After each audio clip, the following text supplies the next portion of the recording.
to talk about chronic inflammation and what the business, Thrive Recovery Club, has to offer the community. And I was super excited to hear about it just because as a physical therapist in the community, I work with a lot of people who have dysautonomia, and we struggle with sometimes electrolyte and fluid intake. And so your business kind of attracted me from that perspective, and I wanted to learn a little bit more about it. And I thought, hey, probably some other people would like to learn about it too. So with that, I'm just going to kind of turn it over, and if you guys can just kind of describe where you're at and what you do, and then we'll jump into some discussion.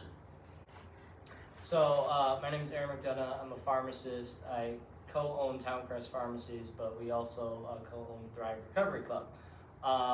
The reason why, or I guess my background into a lot of nutrition, hydration, inflammation is that I noticed as a pharmacist that a lot of people take a lot of prescription drugs. And a lot of people don't get terribly excited about taking more prescription drugs.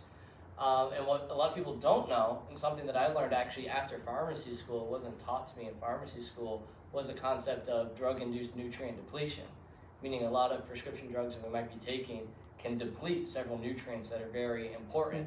And that really kind of led me into knowing more about nutritional status as it relates to biochemistry.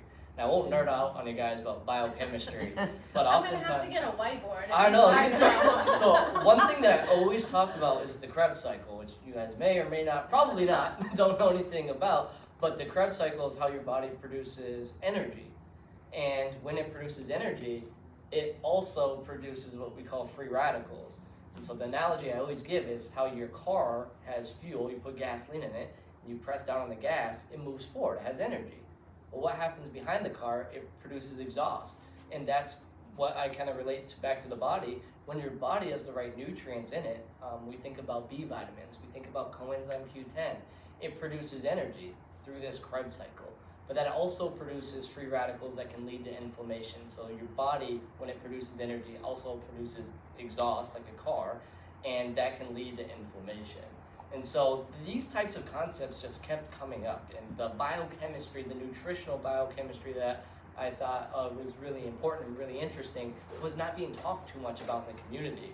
And so, although that's certainly a service that we offer at Towncrest, where we look at medications and talk to them about nutrients that are important to be addressed, we also wanted to expand into IV hydration, because what we know as it relates to kinetics is that anything that is administered IV, intravenously, gets absorbed 100%. When we take stuff orally or by mouth, it does have to go through your liver metabolism, so it is subject to less absorption, but we still oftentimes recommend oral supplements, and we have them at Thrive. But the concept of doing IV hydration was so important to replenish the nutrients, replenish the antioxidants that can help fuel how your body is supposed to run efficiently and combat free radicals to lower inflammation in our body. So if you want to talk more about just Thrive, I guess your background, who you are, and Thrive, and what we're seeing every day there, we can start with that. Yeah. My name's Dawn Hilliard. I manage Thrive Recovery Club. I have several years of nursing experience, management experience, so solid medical background. I started putting everything together for Thrive in December, and then we opened in February. And I have always been interested in learning and studying, more so on what our bodies is made of, what we need to run, kind of feel like a car. And there's several options out there. There's several, our bodies are amazing. And if with the right things, it can do amazing things. So I jumped on board and Thrive Recovery Club, and it's been very exciting. We see people that's every day more and more that's wanting to be a part of their wellness and wanting to learn about it. And, it's like we don't cure, but we can help you feel better and find out why. The question is, why am I doing this? Or why do I feel like this? And then provide basics, for each person individually. So I think that for some people, this concept of IV infusion is like, oh yeah, we know about that, we do it. And then for others of us, it might be, wait, what? You can go to a place and you can pick an IV infusion for something and then you can get it. This is an odd kind of concept. So I think for those that maybe this is a new concept, how common is this? Are there lots of these places? Is this recognized in the medical field? Where does this concept stand in wellness? It's a great question. You will see these types of clinics around town, around the country, and definitely more populated and dense areas. But I think the unique thing that brings our clinic a lot of value is the concept that we have nursing background. Our medical doctor director is an MD from Steimler Orthopedic Clinic, Fred Deary. Myself as a pharmacist, we have a lot of unique educational backgrounds that sometimes these clinics don't always have. To open up just some background, to open up a clinic that offers these services, there is no licensing. So it's not like we are a hospital or a medical clinic per se. But what I say all the time is that we go above and beyond to act like we were being licensed or act like we are going to be overseen by a credentialing body, because we want that to be a unique service that is not just taking advantage of the opportunity that doesn't have to be credentials. We want people to know that it's available, but it is something that we truly regulate ourselves as professionals.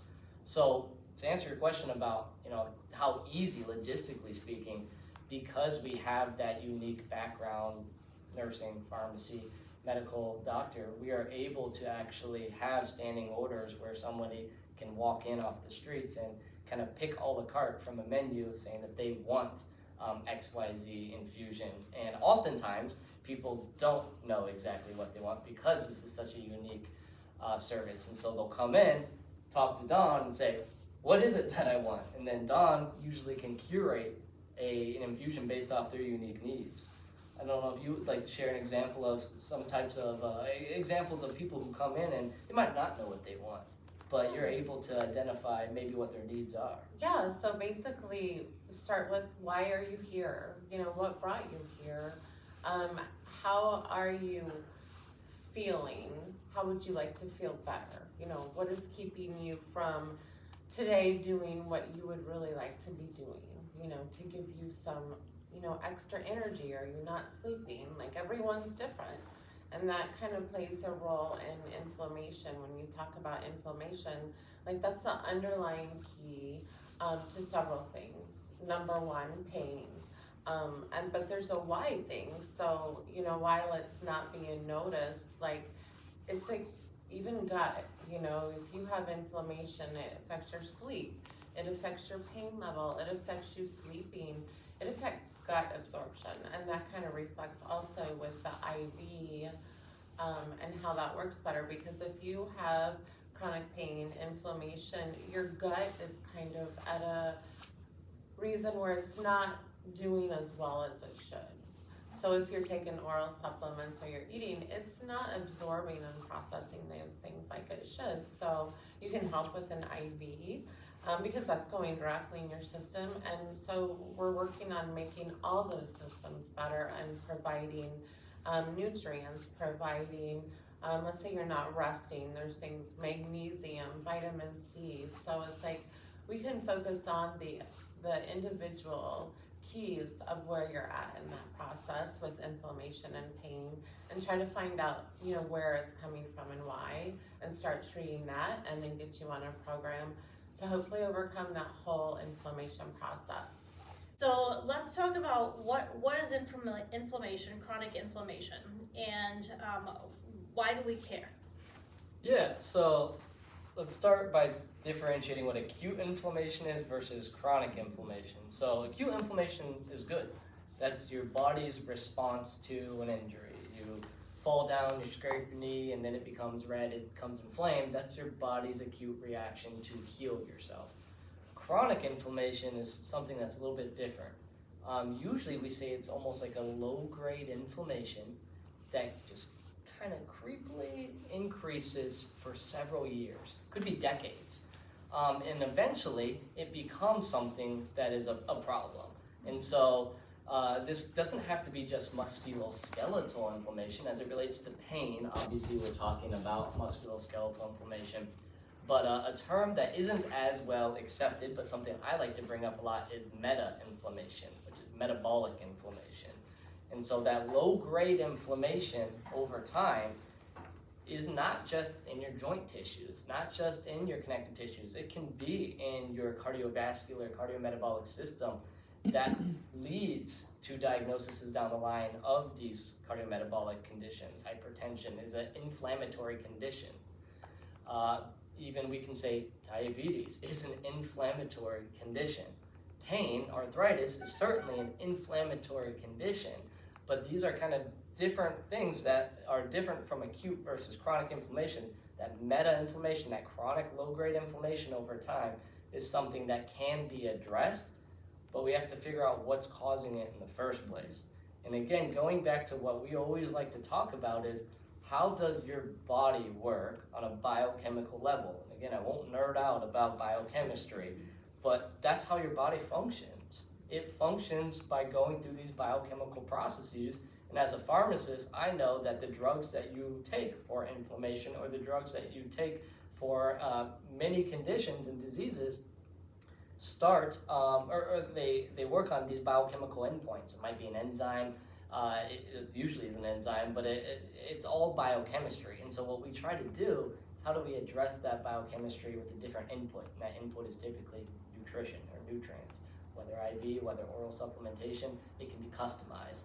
But when we think about what's causing that inflammation in the first place, it oftentimes can start with as simple as poor absorption, poor diet, lack of activity, which is a huge thing, and why it's so important that we're doing classes like yoga, or we're doing these small.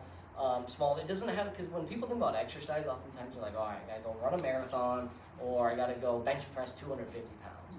Nope, we don't. That's not what we need. We can do small things, and something I always like to talk about is 40 to 60% heart rate max as a good target for exercising, and that's usually sometimes something like a heart rate of 60 beats per minute, 60 to 70 beats per minute, as a good way to combat that low-grade inflammation.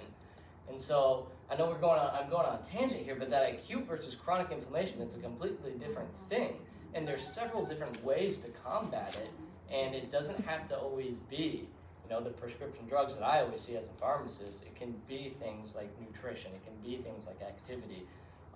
And that's something that we definitely like to look at. And one thing that we have at Thrive that's a really cool tool is our in-body composition scan.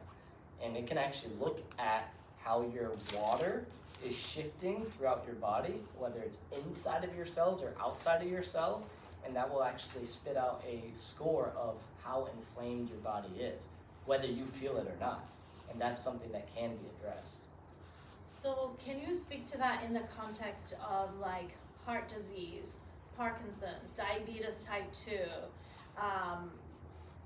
Yeah. Absolutely. So I can go on.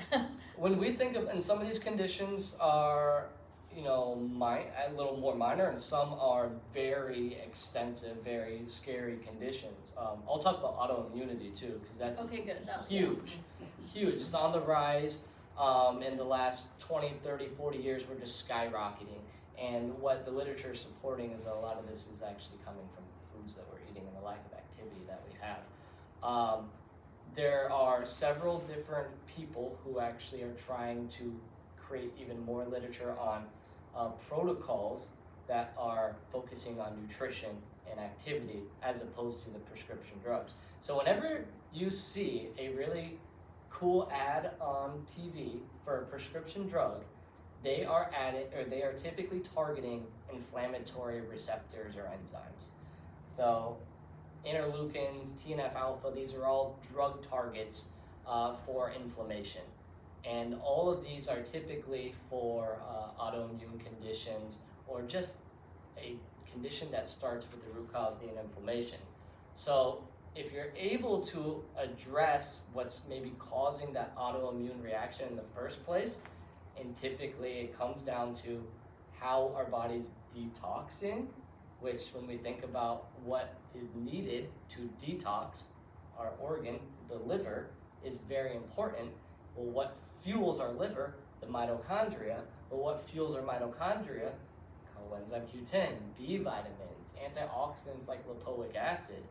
All of these conditions, we can start with the condition and slowly work down to the biochemical processes, the enzymes, the inputs, and then the nutritional preventative things that we can change in our life, modifiable risk factors, activity as well, to actually change the course of that condition. But all of these conditions, most of them at least, are modifiable, and that's usually not accepted because people are thinking, oh, I got this condition or this diagnosis, it's stuck with me for life. But it's not always the case. We're seeing more and more and more people are finding strategies, lifestyle modifications to actually modify that condition in the course of it. Does that answer that question? I love how you said the conditions are modifiable. That's a great way to describe it, because we do tend to get stuck in our, this is my diagnosis, this is my identity, versus what can I do within my control right now. And that's where you guys come in, right? So what if, and I actually like that you broke it down step by step that way a little bit, because that makes a little bit more sense even to my brain to say, oh yeah, so then I come to you, I get maybe choose some sort of infusion packet that will help support and optimize the chemical soup that's going on for my liver to do what it needs to do.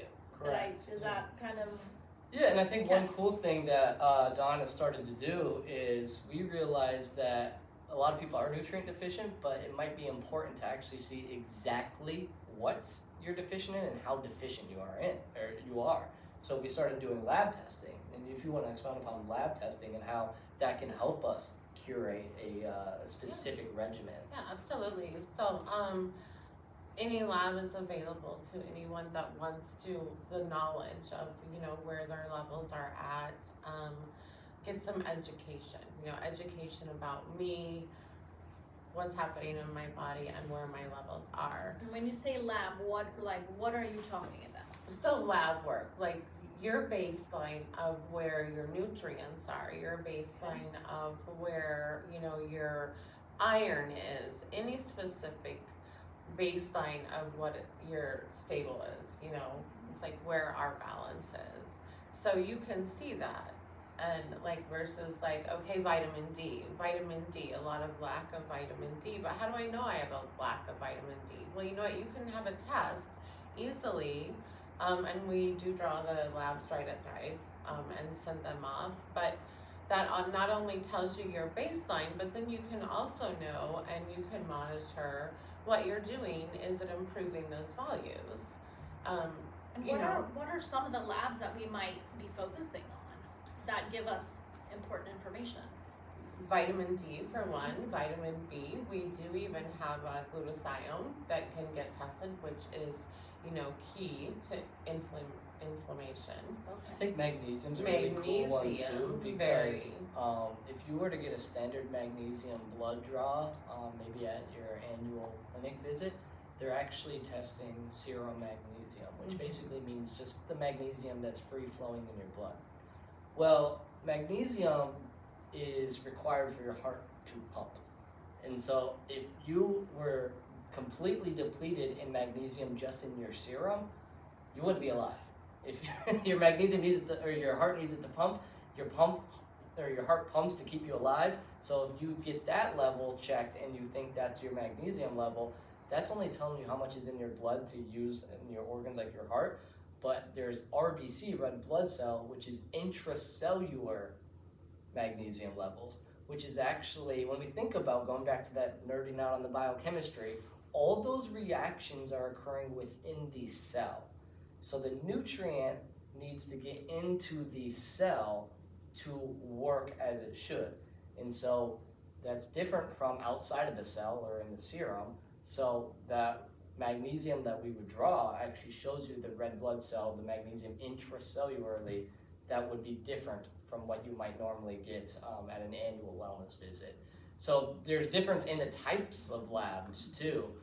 With vitamin D, there's actually different types of vitamin D labs that tell you different information. So it's a complex field. And I think, the direct to consumer, or the ease of access to it, is something that's unique and cool, but also sometimes taken advantage of by people who might not know that full picture. And I think that's another, very good benefit that we provide is you're not just going to walk in and say, I think magnesium, or I'm magnesium deficient, can you check it? And then we check the wrong one. You're going to come in and we're going to be like, this is what you need to get checked. This is why you need to have this form checked. And this is the nutritional regimen, IV hydration therapy that we would recommend, and maybe the maintenance oral supplementation, all in their right forms that are actually going to do something for you. And that, I think, is a differentiating factor comparing us to maybe some other clinics that might not have all that insight. Mm-hmm. So is this lab work different than when you go to your primary care doctor or It whatever? can be. That magnesium example is a very primary or a very common one. We're seeing a lot of people come and they just have their serum magnesium checked, and it's different from the red blood cell magnesium. But then there's labs that are just not as common to get checked, maybe at your annual wellness visit. One thing that I always like to check is a fasting insulin level. And some people are like, fasting insulin? What is that? Well, that can actually show us, maybe even years in advance, if you are at increased risk of insulin resistance, which again is a pro-inflammatory biochemical process. And so that is a common lab that is not really looked at. How does that differ from an A1C, Yes. which is more probably familiar? So an A1C would be a kind of a snapshot of a 90-day period of what your blood glucose looks like, and it usually gives you a percentage. Sometimes it's between 4 and 15%, and you typically want it, depending on if you have a diagnosis, but we're looking at typically 6% or below as a target. But what a fasting insulin would show you, because you could have a normal A1C and a fasting insulin that's elevated, that's telling us that maybe in 5 or 10 years, if you don't get this inflammation addressed, this is that low-grade meta-inflammation, if you don't get this addressed, you could be at an increased risk of having that A1C elevated 5, 10 years from now.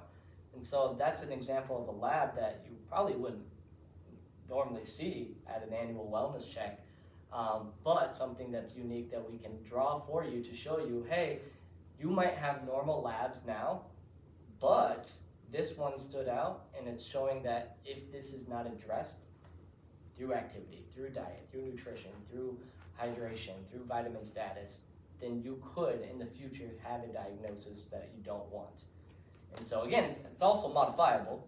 That diagnosis in the future is also modifiable, but when we say modifiable, it's a lot easier to modify it if you're ahead of time and knowing that you are at an increased risk of it, as opposed to waiting and then 10 years you get that diagnosed, then you have to modify even harder.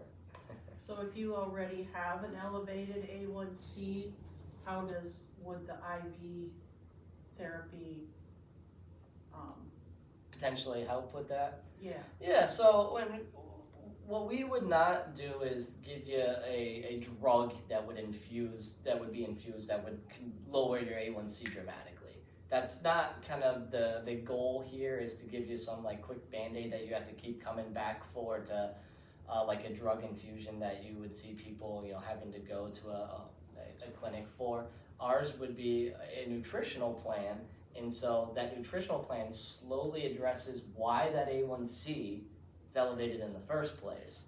And so some things that we might look into, well, magnesium is a great example.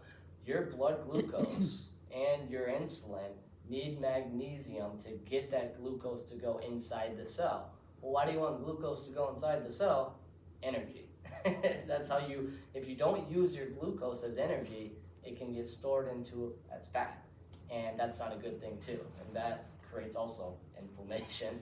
And so, yeah, it's not something where you go, oh, I have elevated A1C, can you give me this infusion, and then tomorrow my A1C is normal. No, but it is something where we can customize a plan for you that would be able to slowly get that A1C or that blood sugar to where we want it to be. And I think that kind of goes along with the inflammation process, like the typical A1C, like, okay, why is it high? You know, because we want to address, you know, the reason that it's high and look for the reason. And that's, you know, the first step with the inflammation process as well. One thing that we oftentimes look at is an omega index too. Omegas, like fish oil, for example, are commonly depleted in Western civilization or in like countries like America. If you look at our omega indexes compared to Asian countries, we're seeing dramatically different in their omega status, and it's usually because of our consumption of healthy polyunsaturated fatty acids or fish. And because of that, our risk of cardiometabolic diseases, heart disease, etc., is dramatically elevated as well. And so what we can do is actually do a finger prick to show you what your omega index is, and then create a recommendation based off of that too. So it's multifaceted. It's usually not just, hey, your A1C is elevated, you need this one treatment. This one treatment's gonna fix everything. It's looking at yourself, your whole body holistically, and saying, this is the plan, this is step 1, this is step 2, step 3, that we can do to help your whole body, inflammation, etc., get to where we want it to be. Which is a reflection of how we're built too, from a cellular level and a system level. One thing doesn't cause one other thing, right? Our whole body is affected on a number of different levels, and a number of different systems are affected, and that's why this multimodal approach to pain, or biopsychosocial approach to pain, or whether we're talking pain or we're talking inflammation, we have to come at it from multiple different angles in order to optimize our success. So and I think that's what you're getting at. And you kind of alluded to the fact that every single one of us might have a different concern, condition, diagnosis, whatever it may be that we're dealing with that's different from the other person. Coincidentally, a lot of times that root cause might actually be something that's very similar. So I'll talk about thyroid status too, because I feel like we deal with that a lot. What people oftentimes don't know is how your thyroid produces the active thyroid or the inactive thyroid, T4, and then convert it to T3. From a nutritional level, you need iodine and iron to actually produce T4, and that's the inactive form of thyroid. And actually to get T4 converted to T3, because if you don't convert it, it's just inactive in your body, you need selenium and zinc. And these are common infusions that we're doing a lot, and it's not like we call it the thyroid mix or anything like that. Maybe we should. Maybe That sounds we should. good. Sign me The up. FDA might not like that one, but these are things that we understand, the biochemistry of it, that, well, you need to convert, and these are also lab tests that we could look at. Your T4 is here, your T3 is here, one's high, one's low, this is what's happening, you're not converting it well. These are the nutrients needed to produce and then convert. Those types of things, that type of scenario is kind of repeated based off of what that condition, diagnosis, or thing is that we're all dealing with. And so although it's different, it sometimes isn't. The root cause of it can be addressed if we actually just kind of replete those nutrients. I think activity is such an important thing too that Right. we haven't talked too much about, but we are a very sedentary country, Yeah. and that's just been becoming more and more of a problem. Recently, I actually invested in an Oura Ring, and just seeing the amount of steps that I take on a regular basis. Sometimes I'm a little bit more sedentary working at my desk, and it's concerning if I'm under 10,000 steps a day. And I remember that always being a recommendation, getting 10,000 or more steps a day. It's also can be very challenging to get 10,000 steps a day if we're not being intentional about getting that. But activity levels too, and again, not saying it has to be an a marathon run, or spending hours at the gym pumping iron, walking. I think more and more we can walk, the more and more we can lower that inflammation. If we then pair that with addressing nutritional status, we are really combating inflammation and therefore combating those conditions that we're dealing with. What about those of us who do make it a priority to eat healthy? We try to get a lot of nutrients through natural, the food. I shouldn't say natural because our culture is lacking a lot of that unless we're picking it from our garden. But how does that way of getting nutrients into our body differ from IV nutrients? Yeah, so obviously eating healthy is the most important thing to do. Some of us might have conditions where we have less absorption than the other. So whenever we eat something, it goes down into our stomach, then our stomach has to process it, goes into our small intestine. Small intestine delivers nutrients to the organs needed, which is a whole crazy process. But what people don't know is that process sometimes is acid dependent. And what that means is, one, we take acid reducing medications a lot in this country. So an example of that would be like omeprazole or Prilosec or pantoprazole or famotidine. And this concept of we just stop producing as much acid as we age too. A lot of those nutrients, when we're eating them from food, need to be subjected to acid to get absorbed into the small intestine. Not to say that by eating a healthy diet you're not going to be successful of getting absorption. It just means that one meal is not going to cover it, 2 meals is not going to cover it. It needs to be that complete lifestyle change. But and all of us might have a different level of absorption. The only way really to find out what we might be deficient in is lab testing. So I think that's why it's important too. Most people that come to us, they have a health concern. So they have a symptom, and that symptom they're trying to figure out why it's happening. Right. And that's why we work to find labs, to find really what's going on. Why is that A1C elevated? Why do you feel fatigued? Why do you not sleep well at night? Well, oftentimes to figure out that why, we might have to do some objective digging and finding a lab test. And then when we find that lab test, we can then create that custom infusion, that custom regimen to go hand in hand with that healthy eating. But just knowing that we're all different. What I absorb by eating a nutrient-dense meal might be different from what you absorb and your friends and your family, and that might be dependent on my genetics. That might be dependent on the prescriptions that I take. That might be dependent on just how much acid I have in my body because of my age. There's a lot of things that change that, and really the only way to find out is sometimes lab testing, but it does not replace eating healthy. We always want to eat healthy. And your stress levels will impact all of that. Correct, yeah. Yeah. Well, and I think, the whole thing of one thing leads to another. Like we talked about, more sleep. We get more sleep. That's going to help with the process and metabolization of things, the absorption of things. That's also going to help increase your energy. So, increase of energy is like, it's a circle. It's a circle. So, you want to focus on each of those pieces along with the nutritional value to help everything work together. Yeah. Other questions? And we didn't mention, we also we have saunas, infrared saunas, and cold plunge tubs, which is great for inflammation. Infrared helps the body with healing, inflammation, and the cold plunges as well. So that's something that you can add in the process. The one thing about infrared that I'll talk about that's different from a steam sauna is one of them is just elevating the temperature around us, and we are sweating. Now, sweating is great because that's a way of biotransformation, which is how your body and your liver actually detox out toxins that it might have in it.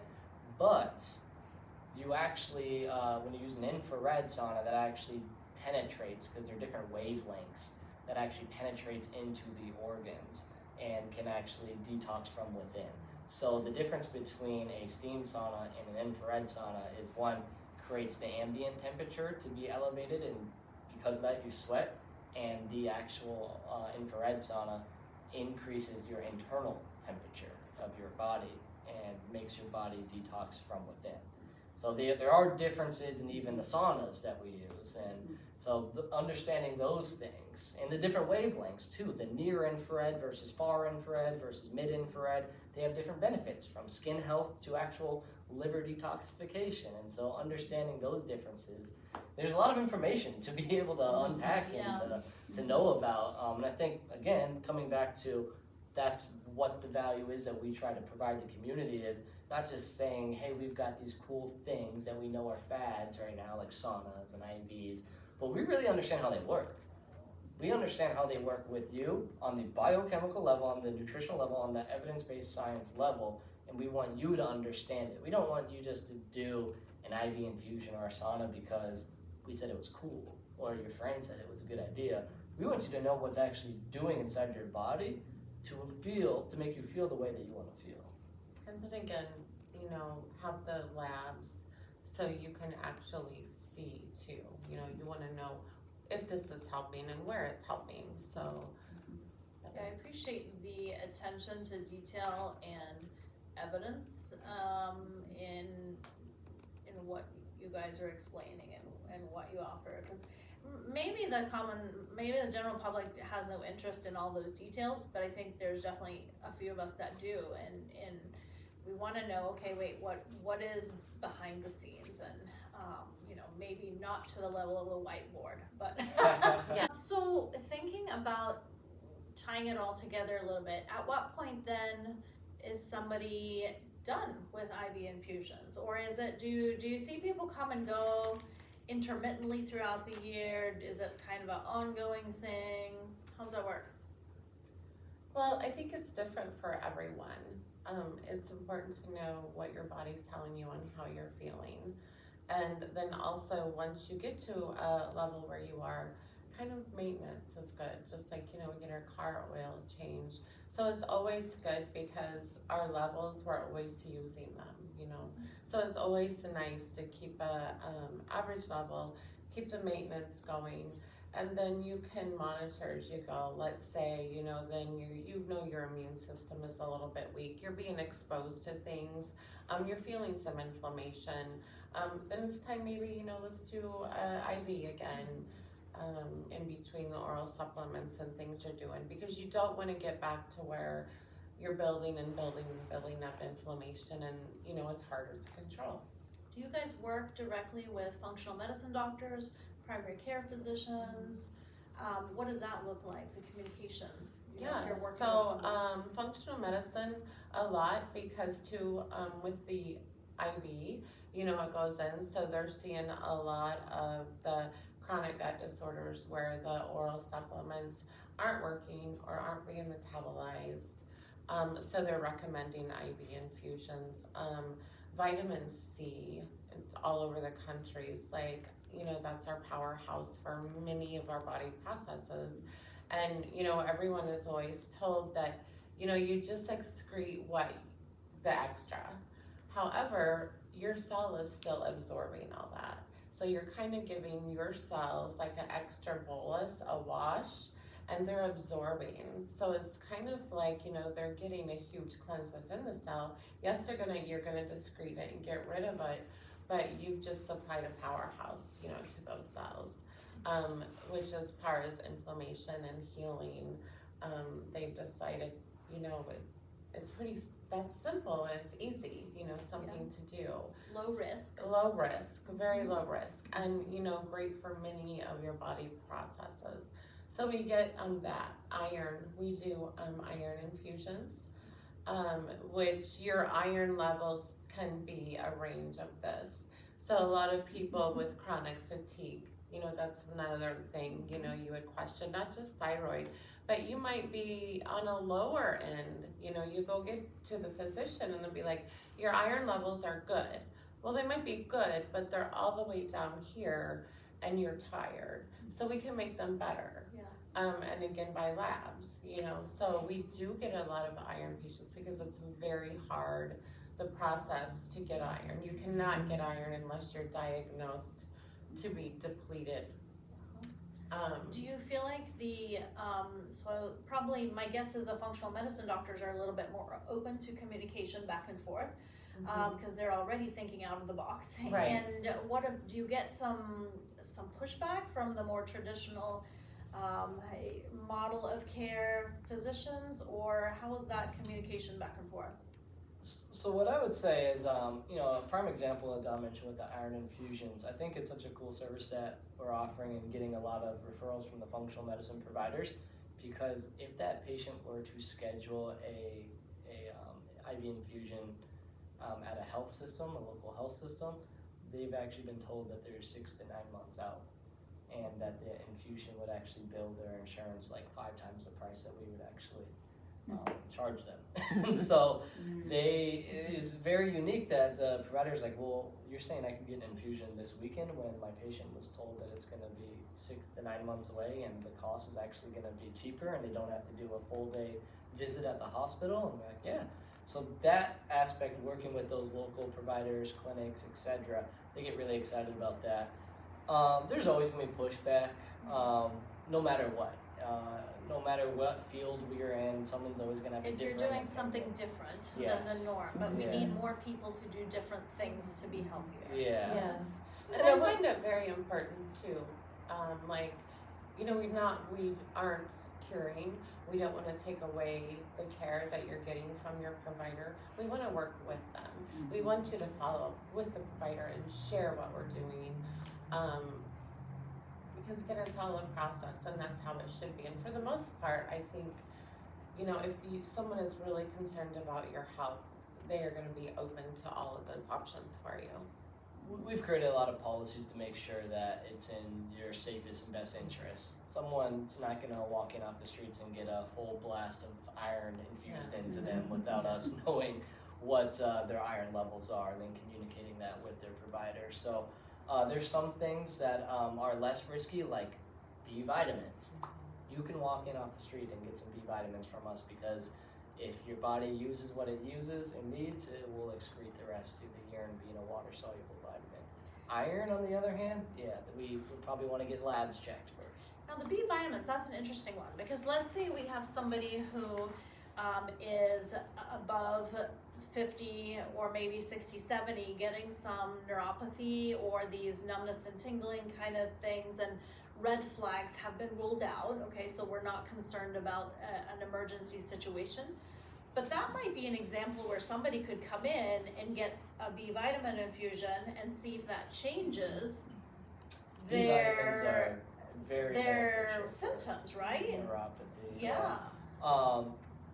The way your nerves work is they have a protective cushioning layer. It's called myelin.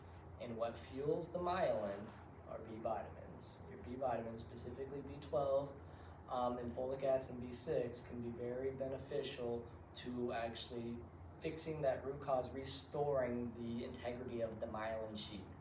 And B vitamins, even in traditional medicine world, would be recognized as a modality for treating even neuropathy.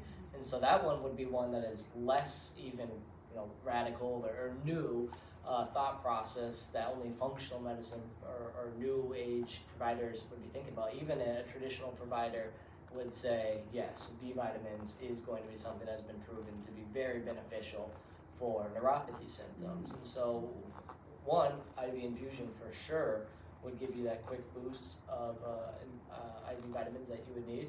But we also have oral supplementations that are beneficial to kind of reduce the need of or frequency of the IVs. And so instead of having to do a weekly IV, perhaps it's bi-weekly or even monthly, and in between you use a methylated B vitamin complex vitamin oral supplementation. Methylation, that's a whole nother process that we'll talk about. I was wondering we if you were going to go there or not. Yeah. We better not. Right, we won't for the sake of time, but the B12 is not B12 is not B12. And you can get B12 injections. Let's say you're in a hurry. They're cheaper, it's quick, an injection, and again, that would be great to see. Let's just see if it works and how what it's working for. Okay. Sometimes people take multivitamins and things like that, and then you hear doctors saying, you're wasting your money. Sure. Yeah, I think there's a lot of legitimacy to that statement because multivitamins and vitamins in general are not actually FDA approved. Now, what do I say that means that you shouldn't take vitamins? No, absolutely not. But that does mean that you should work with a trusted resource to finding a multivitamin that actually has the nutrients in a more absorbable way. So I won't talk too much about methylation, but B12 in most vitamins is provided as cyanocobalamin, which you need a specialized enzyme called methyltetrahydrofolate reductase.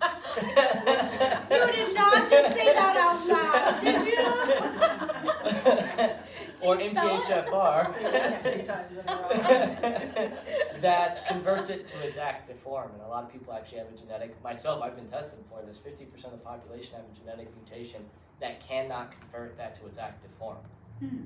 So that would mean you take it, it's not going to do anything for you. If you have neuropathy and you take cyanocobalamin and you have that gene mutation, it is not going to do anything for you because you need it to be absorbed in its active form. And so that's when we say, well, let's bypass that inactive form. Let's give you the activated form, and that's called methylcobalamin.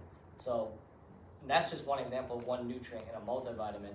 We could talk about every last nutrient in a multivitamin and tell you this is what you should take, this is what you might want to avoid. And these are things that you can look at in your lab work.